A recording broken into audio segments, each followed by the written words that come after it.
ہاں جی جی وہ آپ نے جو نشاندہی کی وہ تو ایک مجرمانہ فعل تھا، اس کی چھٹی ختم کرنا۔ بہرحال دیکھیں بات یہ ہے کہ علامہ اقبال ہمارے تو عظیم محسن ہیں ہی کہ ہماری آزادی اور ہمارا سب کچھ ان کے نظریے اور قائد اعظم کی جد و جہد کا ثمر ہے، مگر وہ تو پوری دنیا کے مسلمانوں کے لیے قدرت کا ایک عظیم تحفہ تھا بے شک کہ ان کے کلام اور پیغام نے دنیا بھر کے مسلمانوں کو بیدار کیا اور انہیں جذبہ حریت سے سرشار کیا۔ ایک ولولہ تازہ دیا میں نے دلوں کو، لاہور سے تاخا کے بخارا و سمرقند۔ آج سے 100 سال پہلے جب مغربی تہذیب کا تند و تیز سیلاب سب کچھ بہا کر لے جا رہا تھا، عقیدہ بھی، تو اقبال اس کے سامنے مزاحم ہوئے اور انہوں نے بند باندھا اور مسلمانوں کی تہذیبی شناخت اور اسلامی تشخص کو بچا لیا۔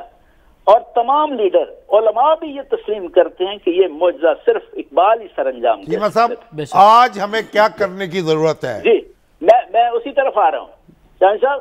ملائیشیا کے عظیم لیڈر ڈاکٹر مہاتیر سے جب بھی پاکستانی وفد ملتے تھے تو وہ انہیں ایک بات ضرور کہتے تھے کہ دیکھو اقبال نے آپ کو آزادی، خودداری، خود مختاری اور خود انحصاری کا راستہ دکھایا تھا، مگر کتنے دکھ کی بات ہے کہ آپ نے وہ راستہ چھوڑ کر اپنے لیے غلامی، احساس کمتری، محتاجی اور ڈیپینڈنس کا راستہ چن لیا۔